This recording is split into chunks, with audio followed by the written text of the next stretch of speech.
pense qu'elle fait la tête pour rien, qu'elle exagère, qu'elle est compliquée. En réalité, il s'est passé quelque chose. Vous n'êtes plus du tout sur la même longueur d'onde.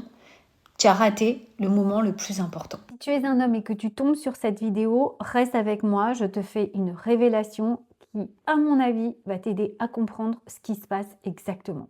Ce qui se passe, je te le dis en quelques mots.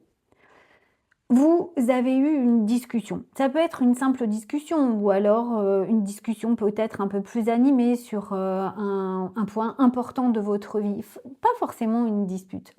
Mais au cours de cette discussion, souvent, ta femme t'a expliqué quelque chose, ta femme, ta compagne, hein, ta partenaire, c'est pour qu'on se comprenne, t'a dit quelque chose. Pour elle, c'était quelque chose de très important, c'était quelque chose de très profond, c'était quelque chose que peut-être à une époque de sa vie, elle n'aurait pas pu te dire ou te confier. Aujourd'hui, comme elle a fait un certain chemin, qu'elle a travaillé sur elle, qu'elle a fait du développement personnel, qu'elle a compris certaines choses, peut-être même que vous êtes en train de vous faire accompagner en couple pour améliorer vos relations, elle peut se confier. Et elle te dit, ben voilà, en fait, ce qui s'est passé à ce moment-là, c'est que je ne me suis pas sentie entendue, j'ai eu la sensation que tu n'écoutais pas ce que je disais et que tu ne prenais pas en compte mon avis. C'est souvent ce qui arrive, hein. C'est souvent ce que j'entends et c'est souvent ce que moi j'ai vécu. Et toi, la seule chose que tu réponds, mais pas du tout, j'ai pris en compte ton avis. Mais quand tu réponds ça, toi, tu réponds à ce qu'elle dit. Mais elle te parle à partir de sa blessure profonde. Sa blessure profonde, c'est peut-être déjà un style d'attachement désorganisé, qui a besoin du lien, mais qui en même temps en a peur. Donc, elle a besoin que tu sois proche d'elle, que tu lui montres que vraiment tu l'aimes, qu'elle est importante pour toi. D'accord? Et souvent, tu peux avoir cette blessure aussi de très vite te sentir pas assez, rejetée, pas importante, invisible. Donc toi, tu réponds à une chose, ce qu'elle te dit. Mais elle t'a parlé à partir de sa blessure, à partir de quelque chose qu'elle vit en elle depuis mais tellement longtemps. Quand tu réponds, mais non pas du tout, je t'ai écouté. Elle, c'est pas ce qu'elle entend. Elle, ce qu'elle entend, ce qu'elle ressent, c'est, eh ben voilà, encore une fois, il balaye ce que je lui dis, il ne répond pas à ce que je lui dis. Et tu vois, la discussion, bah, ça va faire ça. Vous allez vous rapprocher, hein, mais jamais vous rencontrer. Parce que vous ne partez pas sur le même niveau. Toi, tu réponds à un truc et elle te parle d'autre chose. Donc, à ce moment-là, qu'est-ce qu'elle fait? Comme elle veut garder le lien, parce que toi, tu crois qu'elle se met à faire la tête pour couper. Pas du tout.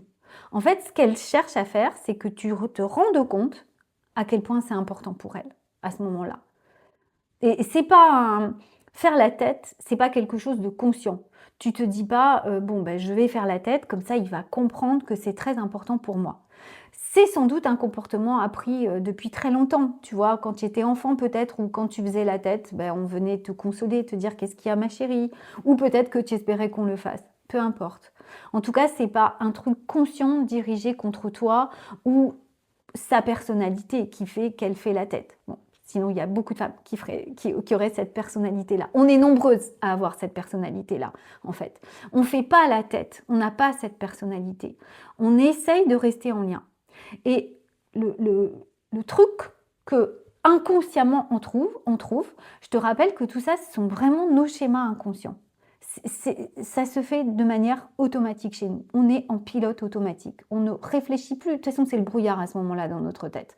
On est dans notre blessure, dans notre tristesse. On ne réfléchit plus. On n'agit plus, on réagit.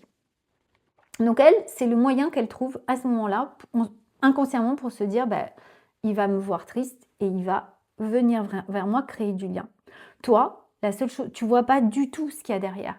Tu le vois pas du tout. La seule chose que tu vois, c'est oh là là, elle m'en veut, elle fait la tête. Oh là là, qu'est-ce qui va se passer? Oh là là, comment il faut que je fasse? Oh là là, elle est totalement fermée. Et toi, pour peu que tu sois dans un attachement évitant, à ce moment-là, tu entres inconsciemment en panique totale et tu te fermes encore plus.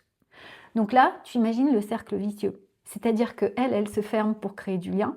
Toi, tu te fermes parce que pour toi, c'est trop activant. Tu vois? Et aucun des deux n'a tort. C'est juste un fonctionnement. Vous partez pas du même endroit, en fait. Vous partez pas du même endroit, vous n'exprimez pas les mêmes choses. Et vous ne vous adressez pas à la même, on va dire, la même partie de vous. Donc vous pouvez tourner en boucle comme ça pendant des jours et des jours. On ne peut pas sortir de cette boucle infernale tant qu'on n'a pas compris comment elle... Pour résumer, en gros, pour toi, c'est juste une discussion qui n'a mené à rien. Pour elle, c'est devenu « je ne compte pas, je ne suis pas importante, encore une fois, je ne suis pas vue, je ne suis pas respectée ». Et ça dépasse complètement la logique. Il n'y a plus de logique puisque tu es dans tes schémas inconscients. Pour toi, le problème, c'est qu'elle fait la tête. Pour elle, elle ne fait pas la tête, elle ne s'est pas sentie entendue. C'est ça le problème. Toi, pour te protéger, quand elle se ferme comme ça, tu te coupes. Elle se sent encore plus seule. Elle peut à ce moment-là s'énerver, se fermer encore plus, parfois faire des crises de rage. Toi, tu ne comprends plus parce que tu te dis « mais qu'est-ce qui se passe ?» Un coup, elle est hyper en colère. L'autre coup, elle ne m'adresse plus la parole. Et tu ne sais pas quoi faire. Tu es totalement perdu. Même mieux, tu as même l'impression que quoi que tu fasses, ça ne fonctionne pas. Mais c'est normal parce que quoi que tu fasses, ça ne s'adresse pas à sa blessure profonde. Tu ne réagis pas à ce qui est profondément là en elle. En gros, vous êtes exactement en train de créer la situation inverse à celle que vous voulez créer. En fait, pour elle, c'est comme si elle avait pris le risque de se confier, de montrer sa part fragile. Et elle ne voulait pas avoir raison. Elle voulait juste se sentir rejointe et entendue. Toi, la seule chose que tu vois, c'est une femme qui fait la tête. Et c'est là, généralement, que tu finis par lui dire « t'es chiante, tu fais tout le temps la tête, t'es jamais contente ». Et c'est là, en fait, où ça peut vraiment dégénérer. La prochaine fois que tu crois que ta femme fait la tête, ne te demande pas pourquoi elle fait la tête. Moi, je te comprends. Je vais quand même préciser que je te comprends. Parce que effectivement, ce qu'on voit de l'extérieur, c'est une femme qui fait la tête, qui répond plus, qui est plus là, qui est plus présente. Et pour toi, c'est très stressant parce que ça te met une pression à un endroit où tu sais même pas comment tu dois réagir. Donc la prochaine fois, ne te demande pas pourquoi elle fait la tête, mais demande-toi peut-être, ok, est-ce qu'il y a un endroit où je ne l'ai pas entendu? Juste cette simple question, ça peut déjà tout remettre en question. Si ça te parle et que tu as envie d'aller plus loin là-dessus, que tu sois homme ou femme, hein, parce qu'en tant que femme, tu te sens reconnue et tu ne sais pas comment faire comprendre à ton homme que non, tu ne fais pas la tête, c'est juste que tu ne te sens pas comprise et entendue et que tu te sens tellement pas comprise que des fois ça peut dégénérer et tu vas t'énerver encore plus, eh bien, tu peux me contacter, on en parle en privé et on voit où je peux t'aider. En attendant, tu peux déjà commencer par faire le quiz sur le style de l'attachement. Parce que cette façon de réagir, un peu désorganisée, un peu évitant, c'est aussi lié à ton style d'attachement. Dans les commentaires de cette vidéo, tu trouveras le lien. À très vite.